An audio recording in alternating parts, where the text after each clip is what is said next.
You're listening to the Dynamic Thinking Project podcast. This is episode 72, and today's topic is quantum computers.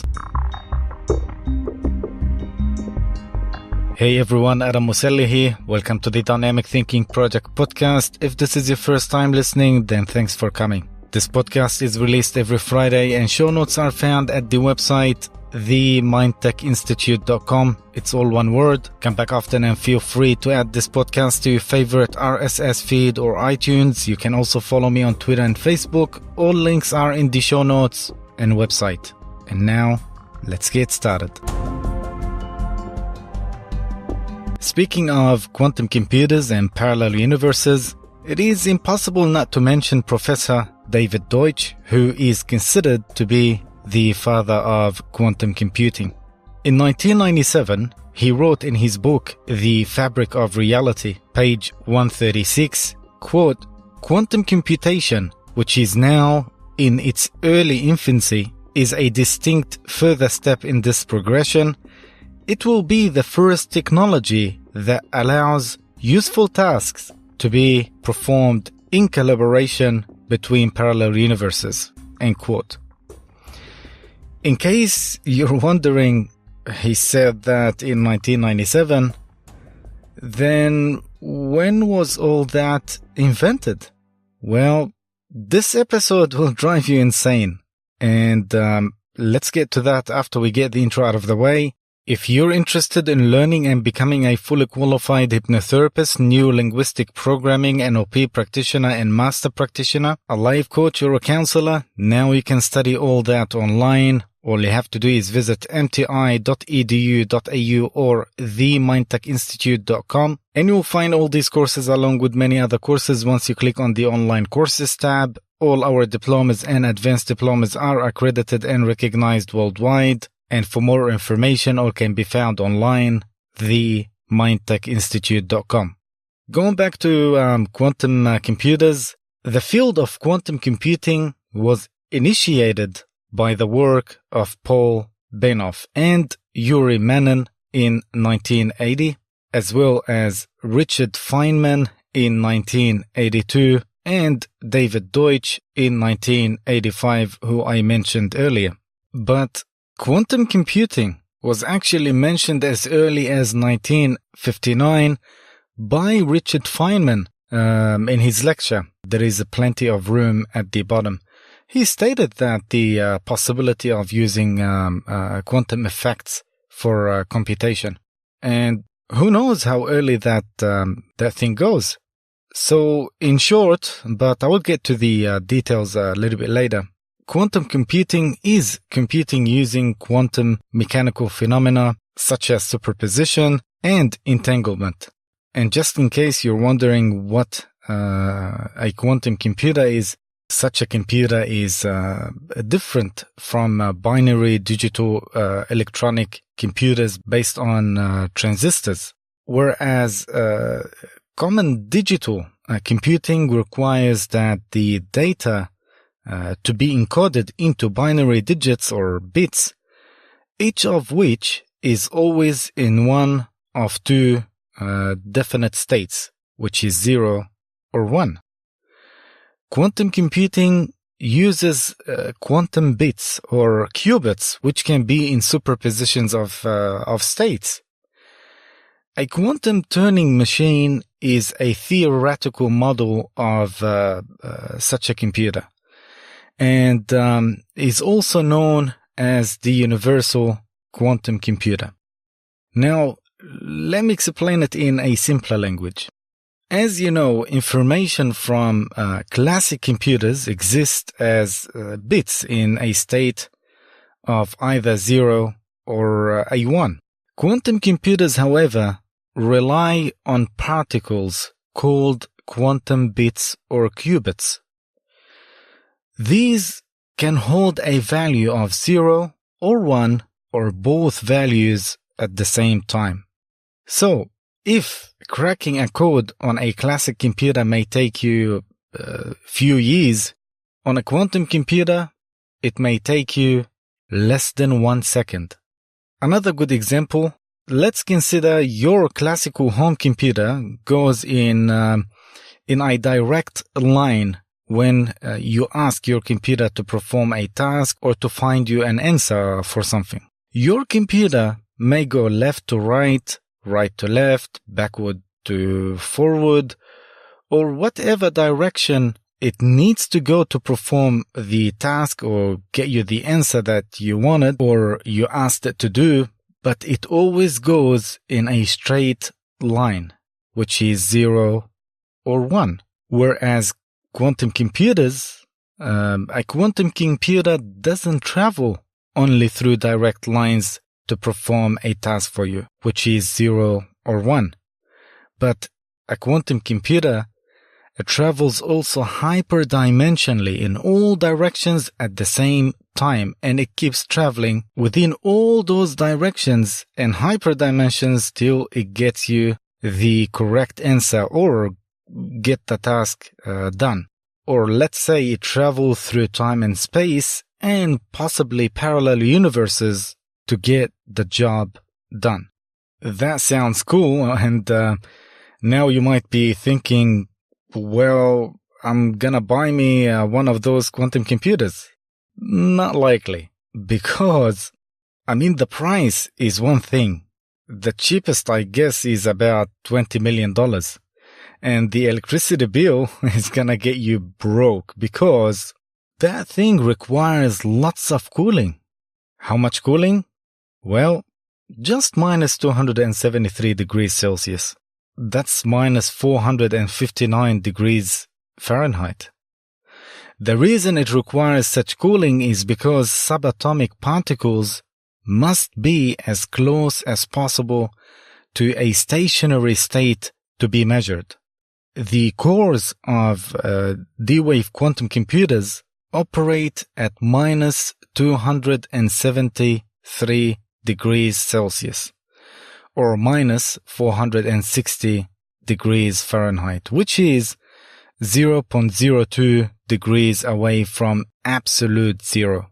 And just to give you a glimpse of how cold minus 273 degrees Celsius is, think about the average winter temperature at the South Pole.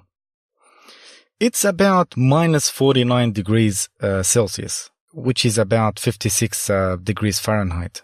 Keep in mind that your home freezer is only about 15 degrees Celsius or 5 degrees Fahrenheit.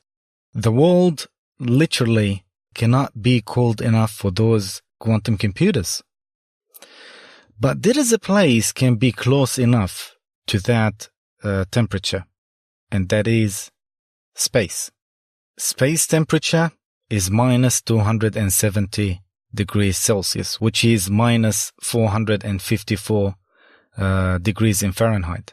But still, quantum computers requires minus 3 degrees Celsius colder than space. That's crazy.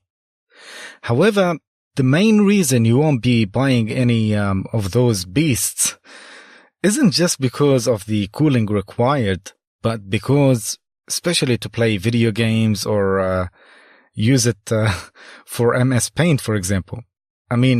Using a quantum computer at home is like taking a warhead submarine to go fishing, or ignite a volcano to fry an egg. It's not like it won't work. It will. But you'll probably get caught up in many things along the way, which may destroy the whole world just for your fishing trip or your silly eggs. So quantum computers are not used for a daily task or as you use your computer at home. Now, where are these computers, or who uses these quantum computers anyway? Well, these quantum computers are in use at Google's headquarters, a couple of colleges, and, of course, at CERN. And China is also making their own quantum computer. What is stranger is that even the creator of D-Wave quantum computers, Gordy Rose, has made some very strange comments about what they do. He said, and I quote, "The power of quantum computing is that we can exploit parallel universes to solve problems that we have no other means of confirming." End quote. So, as if we need to ask, why is this dangerous? Well, now a word is being talked about by a lot of people, especially Elon Musk, called singularity. Now, there is two separate definitions of this term, singularity. One is referring to black holes, that's when matter is infinitely dense, and the other refers to artificial intelligence or AI. So in this case, a singularity is the point when an AI starts to think and knows that it needs to survive as it becomes self-aware. Now, what happens when a machine starts to know that it's alive? This is where the singularity forms. When an AI starts to realize it needs improvements, it starts to update itself and also starts to build better technology to suit its needs and can even build better and faster versions of itself. The real theoretical problems comes in when it's constantly in a state of self-improvement and simultaneously may find that everything around is out of date. I mean, at least to the AI, if it cannot improve or update itself fast enough. So what happens if it comes to this conclusion, which it will eventually? The AI will definitely replace us. I'm sure this scenario sounds very familiar to you since the exact thing happens in the Matrix and the Terminator movies. I mean, even Elon Musk said that, and I quote, "The strangest argument for us probably being in a simulation, I think, is the following. 40 years ago, we had Pong, 2 rectangles and a dot. That's where we were. Now, 40 years later, we have photorealistic 3D simulations with millions of people playing simultaneously, and it's getting better every year. And soon we'll have virtual reality, we'll have augmented reality." Also, he said, "If you assume any rate of improvement at all, then the games will become indistinguishable from reality. Just indistinguishable." End quote. So, what does this mean? Well, Elon is saying that the AI could get so advanced that it would create a reality where we are in essence living in a computer program, just like the real Matrix, where the singularity changes our environment based on what it thinks is the best for us. And if you want to know more about that, you can go back to episodes 67 and 68. Also, when I was recording episode 69, time travel, I remembered that once I came across something that Einstein and Tesla were working on, and that was a time travel project. You can also go back to episode 69. It's pretty crazy. Anyway, I found that as early as the beginning of the 20th century, Einstein and Tesla knew how time travel worked. And Tesla was even building a machine revolved around that, although it was very off the books. Now, if this information was achievable back then, probably it wouldn't take long for us to work this out, especially with quantum computers, and probably could figure out time travel pretty easily. And if they can change things, well, that could explain what everyone is freaking out about. And yes, I'm talking about the Mandela Effect. We'll do a whole episode about the Mandela Effect very soon. Okay, so because these computers work on the quantum level, it seems they could essentially travel in time if it feels like a better solution could have been made to create a better result. Because with all these D waves connected, they can see all possible outcomes in even more dimensions. And as I explained earlier how quantum computers work, you would know by now that particles from the quantum computers can travel back and forwards in time and even teleport. And that's called quantum tunneling between two positions. So it could easily go back to make changes in the past for better results and plus affect our timeline. And that's basically what some people say could be causing the Mandela Effect. D-wave combined with CERN is basically could cause all kind of things. It's like D-wave being the software and CERN, the Large Hadron Collider, which I talked about in the previous episode. So D-wave computers being the software and CERN being the hardware, they could be changing things in our timeline or creating black holes or singularities. And the crazy thing is that other people have also said they actually work at the quantum level and compute in parallel dimensions while bringing data back from there to here. But the big question is, what are they bringing back? They could be confirming that other dimensions exist. I mean, this is now a fact since these scientists of the D-Wave and at CERN are now like claiming to be true. And if you think no one is talking about this, well, they are. But maybe you haven't been keeping up. I mean, Gordy Rose talks about this at various conferences that he's speaking at. Just look up some of those conferences. You can find them on YouTube. Just search for Gordy Rose and D-Wave computers. It's crazy. So in summary, quantum computers are not like your home computer. Quantum computers can travel intradimensionally. Maybe they could time travel, which is not so hard. Even your classic home computer can travel in time to get you information. But of course, I'm talking about real time travel with quantum computers. And that's not me saying that. It's Gordy Rose, who is the founder and chief technology officer of D-Wave quantum computers. And that sort of time travel could be responsible for the supposed glitches and anomalies in our timeline, such as the Mandela Effect, which we will talk about soon, maybe next week or the week after. I think we have mentioned all the basic things about quantum computers, which will help you to understand some further episodes, and I highly recommend to watch Gordy Rose talking about D-Wave quantum computers and how they are like an alien god being summoned, etc.